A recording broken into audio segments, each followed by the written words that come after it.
PM Modi का आज तेलंगाना और ओडिशा दौरा। तेलंगाना में 6,800 करोड़, ओडिशा में 19,600 करोड़ की परियोजनाओं की देंगे सौगात।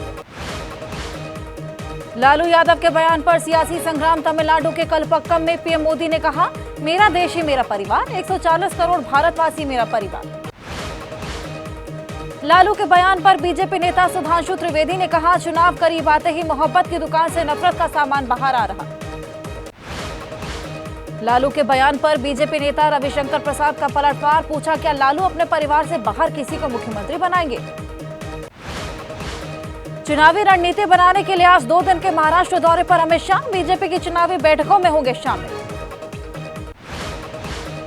बीजेपी अध्यक्ष जेपी नड्डा ने हिमाचल प्रदेश की राज्यसभा सदस्यता से दिया इस्तीफा। 20 फरवरी को गुजरात से राज्यसभा सांसद के चुने गए थे नड्डा। गोवा दौरे पर रक्षा मंत्री राजनाथ सिंह आज करेंगे नेवल वॉर कॉलेज के नए प्रशासनिक और प्रशिक्षण भवन का उद्घाटन। लोकसभा चुनाव के घोषणा पत्र को लेकर कांग्रेस का आज भी मंथन। कल हुई बैठक के बाद कांग्रेस नेता रंजीत रंजन ने कहा, हम जुमलेबाज नहीं। महाराष्ट्र कांग्रेस की आज मुंबई में अहम बैठक। उम्मीदवारों के नाम और सीट बंटवारे के मुद्दे पर होगी चर्चा। लोकसभा चुनाव में सीट बंटवारे पर बोले शिवसेना शिंदे गुट के नेता शंभूराजे देसाई, 22 सीट हमें फिर से मिले। मुंबई बीजेपी अध्यक्ष आशीष शेलार का बयान, लगभग सभी सीट की चर्चा पूरी। अमित शाह के साथ जल्द चर्चा हो सकती है फैसला। 7 मार्च को होगी कांग्रेस केंद्र चुनाव समिति की बैठक। लोकसभा चुनाव के प्रत्याशियों के नामों पर मंथन। 8 मार्च को बीजेपी चुनाव समिति की बैठक। करीब 100 सीटों पर उम्मीदवारों के नाम किए जाएंगे फाइनल। आरएलडी ने लोकसभा की 2 सीटों पर उम्मीदवारों का ऐलान किया। बिजनौर से चंदन चौहान, बागपत से राजकुमार सांगवान उम्मीदवार। यूपी में बीजेपी की सहयोगी निषाद पार्टी ने बढ़ाई मुश्किलें। सूत्रों के मुताबिक मांगी मैनपुरी लोकसभा सीट। भोपाल से टिकट न मिलने के बाद बीजेपी सांसद प्रज्ञा ठाकुर ने कहा, मेरे बयान को तोड़ मरोड़ कर दिखाया गया। सन्यासी हूं, अपने सिद्धांत पर चलती हूं। पवन सिंह के आसनसोल से चुनाव लड़ने से इंकार पर बोले आरजेडी प्रवक्ता मृत्युंजय तिवारी, बीजेपी उम्मीदवारों को पता है जनता में बीजेपी के खिलाफ गुस्सा। गुजरात में अर्जुन मोढवाडिया ने छोड़ी कांग्रेस, पार्टी के सभी पदों से इस्तीफा दिया। गुजरात कांग्रेस के अध्यक्ष रह चुके हैं मोढवाडिया। बाराबंकी से बीजेपी एमपी उमेंद्र रावत ने टिकट वापस लिया। बोले, निर्दोष साबित होने तक कोई चुनाव नहीं लड़ूंगा। यूपी में विधान परिषद के लिए नामांकन जारी। किस मार्च को डाले जाएंगे वोट? अधिकतर सदस्यों को बीजेपी दोबारा भेज सकती है विधानसभा। चुनावी चंदे को लेकर राहुल गांधी ने उठाए सवाल। एक्स पर लिखा, नरेंद्र मोदी ने चंदे के धंधे को छिपाने के लिए पूरी ताकत झोंकी। एमपी में राहुल गांधी की भारत जोड़ो न्याय यात्रा। आज करेंगे महाकाल मंदिर में दर्शन। शाहजहांपुर में परीक्षार्थियों से करेंगे संवाद। बिहार के सियासी दलों में नौकरी को लेकर क्रेडिट लेने की होड़। पोस्टर के जरिए जेडीयू ने तेजस्वी को दिया जवाब। पार्टी ऑफिस में लगा पोस्टर।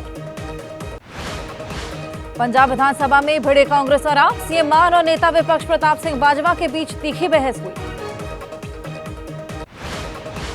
अमरिंदर सिंह राजा ने कहा, दलित डिप्टी सीएम बनाने की मांग को पूरा करने का वादा किया था। पूछने पर सीएम ने सुखविंदर के लिए गलत शब्द बोले। नवजोत सिंह सिद्धू ने पंजाब सरकार पर केंद्र की कठपुतली होने का आरोप लगाया। कहा, पंजाब के इतिहास में आज तक ऐसा नहीं हुआ कि किसी सरकार ने इतना कर्ज लिया। आपको सुप्रीम कोर्ट से बड़ा झटका। 15 जून तक पार्टी दफ्तर खाली करने के आदेश। राउज एवेन्यू कोर्ट का आवंटित जमीन पर बना था आपका दफ्तर। बीजेपी ने जीता चंडीगढ़ नगर निगम के सीनियर डिप्टी मेयर और डिप्टी मेयर का चुनाव। बीजेपी के कुलजीत संधू और राजेंद्र कुमार ने इंडिया अलायंस के उम्मीदवारों को हराया।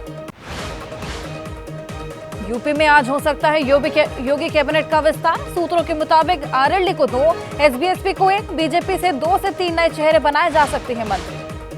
हिमाचल में महिलाओं के लिए 1500 रुपए की मासिक पेंशन का ऐलान। सीएम सुखू ने कहा, सत्ता मिली तो राज्य की आर्थिक स्थिति कमजोर थी। राकेश टिकैत ने कहा, पंजाब के किसान आंदोलन से हमारा नाता नहीं। 14 तारीख की संयुक्त किसान मोर्चा की मीटिंग में आंदोलन को लेकर फैसला। सांसद संजय सिंह की जमानत अर्जी पर ईडी से सुप्रीम कोर्ट ने मांगा जवाब। मामले पर आज सुनवाई होगी। हाईकोर्ट के फैसले के खिलाफ सुप्रीम कोर्ट पहुंचे हैं संजय सिंह। हेट स्पीच को लेकर आज सुप्रीम कोर्ट में सुनवाई। नफरत फैलाने वाले बयान देने वालों पर कार्रवाई की मांग को लेकर सुनवाई। आज इस्तीफा देंगे कोलकाता हाईकोर्ट के जज जस्टिस अभिजीत गंगोपाध्याय। पद छोड़ने के बाद कर सकते हैं राजनीति में एंट्री। आज बढ़ सकती हैं यूट्यूबर एल्विश यादव की मुश्किलें। गुरुग्राम कोर्ट आज सुनाएगा फैसला। दुर्लभ प्रजाति के सांपों का अवैध तरीके से व्यावसायिक इस्तेमाल करने का आरोप। देश में स्वास्थ्य सेवाओं की बदहाली का मामला आज सुप्रीम कोर्ट में होगी सुनवाई। लैंड फॉर जॉब मामले में आरोपी अमित कात्याल की अंतरिम जमानत का मामला। जमानत अवधि बढ़ाने की मांग वाली याचिका पर आज राउज एवेन्यू कोर्ट में सुनवाई। घूस लेकर सदन में वोट देने वाले सांसद और विधायकों पर आपराधिक मुकदमे की छूट नहीं। सुप्रीम कोर्ट ने कहा विशेषाधिकार की आड़ लेकर नहीं कर सकते झूठ का दावा। आचार संहिता उल्लंघन के मामलों में जयप्रदा ने किया रामपुर के कोर्ट में सरेंडर। 3 घंटे की न्यायिक हिरासत के बाद मिली बेल। अब 6 मार्च को सुनवाई। टीएमसी नेता महुआ मोइत्रा को ईडी ने फिर भेजा समन। 11 मार्च को ईडी के सामने पेश होने को कहा गया। फेमा से जुड़े मामले में पूछताछ। उद्योगपति निरंजन हीरानंदानी पहुंचे मुंबई ईडी ऑफिस। अपना बयान दर्ज कराने ईडी ऑफिस पहुंचे। हीरानंदानी के खिलाफ चल रहा है फेमा के तहत जांच। शिवसेना यूबीटी नेता अनिल देसाई को भेजा गया समन। एकनाथ शिंदे गुट का आरोप। पार्टी फंड से निकाले गए 50 करोड़ रुपए। बेंगलुरु कैफे ब्लास्ट में संदिग्ध शख्स का एक और सीसीटीवी फुटेज सामने आया। सफेद रंग की कैप और ग्रे रंग की शर्ट पहने नजर आया। मुंबई एयरपोर्ट पर कस्टम विभाग की कार्रवाई। 24 कैरेट सोने के आभूषणों के 5 टुकड़े बरामद। 3 रेडियम प्लेटेड सिक्के भी जब्त। आरओ भर्ती परीक्षा पेपर लीक मामले में एफआईआर प्रयागराज में दर्ज कराया मामला। अभ्यर्थियों के विरोध के चलते रद्द की गई परीक्षा। मथुरा में बंद कमरे से बरामद हुई महिला की लाश। अपनी महिला दोस्त के साथ उसके घर जा रही थी महिला। पड़ोसियों ने पुलिस को जानकारी दी।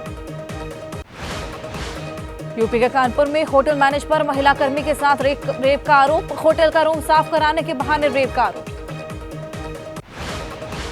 हरियाणा के हिसार में सरपंच की हत्या। सरपंच को मारी गई 7 गोलियां। 3 महिलाओं समेत कई लोगों के खिलाफ एफआईआर। मध्य प्रदेश के राजगढ़ में एक शख्स ने अपनी पत्नी की हत्या कर दी। एयरगन से मारी पत्नी को गोली। किसी बात को लेकर पति पत्नी के बीच हुआ था झगड़ा। यूपी के रामपुर में 2 भाइयों के विवाद में सीआरपीएफ जवान की मौत। चचेरे भाइयों और चाचा के बीच हो रहे झगड़े को लेकर बीच बचाव के लिए पहुंचे थे धर्मेंद्र यादव। नव्य सिंह राठी हत्याकांड में 2 शूटर गिरफ्तार। नंदू गैंग के 2 आरोपियों की गिरफ्तारी हुई है। पुलिस ने आरोपियों की 8 दिन की कस्टडी ली। सीमा हैदर और सचिन को मिला 3-3 करोड़ रुपए का नोटिस। सीमा हैदर के पाकिस्तानी पति गुलाम हैदर की तरफ से भेजा गया नोटिस। इंडियन नेवी में तैनात जम्मू के साहिल वर्मा का नहीं मिला सुराग। नौसेना कमान ने एक्स पर पोस्ट की साहिल के लापता होने की पुष्टि। दिल्ली के डीडीयू अस्पताल में थैलेसीमिया के मरीज परेशान। ब्लड की जांच के लिए किट की कमी होने से ब्लड चढ़ाने में परेशान। तेलंगाना में दर्दनाक हादसे में 5 की मौत। 6 लोग घायल। एक ही परिवार के सभी लोग। झारखंड के दुमका में रेप पीड़ित स्पेनिश महिला को आर्थिक मदद। जिला विधिक सेवा प्राधिकार ने पीड़ित महिला को 10 लाख रुपए का मुआवजा दिया। गुरुग्राम के एक रेस्टोरेंट में माउथ फ्रेशनर खाने के बाद बिगड़ी 5 लोगों की तबीयत। कुछ लोगों के मुंह से निकला ब्लड। पुलिस ने दर्ज किया मामला। दिल्ली के एम्बियंस मॉल में हादसा। मॉल की छत का बहुत बड़ा हिस्सा नीचे गिरा। हादसे के बाद से सभी स्टोर्स कर दिए गए बंद। लखनऊ में चलती कार में लगी आग। कार सवार लोगों ने कूदकर जान बचाई। मौके पर पहुंची फायर ब्रिगेड की टीम ने आग पर काबू पाया। अनंत राधिका प्री वेडिंग के तीसरे दिन गणपति बप्पा की आराधना। अंबानी परिवार के साथ मेहमानों ने बप्पा की आरती। अनंत राधिका की प्री वेडिंग सेरेमनी में हुई हस्ताक्षर सेरेमनी। वैवाहिक जीवन की शुरुआत से पहले हस्ताक्षर का निभाई रस्म। जम्मू कश्मीर के सोनमर्ग में सड़कों पर जमी बर्फ हटाने का काम जारी। जेसीबी की मदद से साफ की जा रही बर्फ। जोजिला पास में सड़क पर जम गई कई फीट बर्फ। बीआरओ की टीम हाईवे से बर्फ साफ करने में जुटी। मुजफ्फरनगर में हुई बारिश और ओलावृष्टि से किसानों को नुकसान। सरकार के निर्देश पर नुकसान की रिपोर्ट तैयार कर रहा प्रशासन। यूपी के महोबा में ओलावृष्टि से खेतों में खड़ी फसल बर्बाद। मुआवजे की मांग को लेकर सड़क पर उतरे किसान। नेशनल हाईवे पर लगाया जाम। विमेंस प्रीमियर लीग में आज दिल्ली कैपिटल और मुंबई इंडियंस के बीच होगा मैच। शाम 7:30 बजे दिल्ली के अरुण जेटली स्टेडियम में मुकाबला। पॉइंट टेबल में सबसे ऊपर है दिल्ली कैपिटल्स की टीम। 3 मैच जीतकर बनाई सबसे ऊपर की पोजीशन। दूसरे नंबर पर मुंबई इंडियंस की टीम। विमेंस प्रीमियर लीग में सोमवार को खेले गए मैच में बेंगलुरु की जीत। आरसीबी ने यूपी को 23 रनों से मात दी।